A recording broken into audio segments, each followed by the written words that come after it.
जैसा कि दोस्तों पावन सिंह ने खुला चैलेंज देते हुए खेसारी लाल यादव को रेल दिया है फिर से। तो नमस्कार दोस्तों, आप देख रहे हैं झटपट बिहार और झटपट बिहार चैनल पे पहली बार आए हैं तो चैनल को सब्सक्राइब कर लीजिएगा और बेल आइकन को प्रेस करके वीडियो को एक लाइक कर दीजिएगा। दोस्तों आपको बता दें कि पावन सिंह को और खेसारी लाल यादव के बीच में बहुत ही विवाद चलते रहता है, लेकिन ये विवाद कुछ अलग ही चल रही है।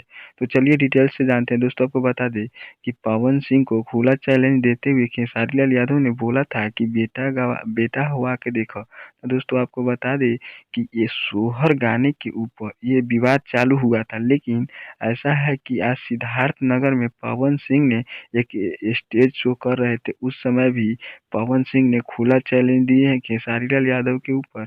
और आपको बता दें कि खेसारी लाल यादव दबंग स्टार है, तो ये पवन सिंह भी पावर स्टार है, ये भी मानने वाले नहीं है। तो आप लोग क्या समझ रहे हैं? तो वीडियो को नीचे कमेंट बॉक्स में कमेंट करके जरूर बताइएगा। दोस्तों आपको बता दें कि पवन सिंह और खेसारी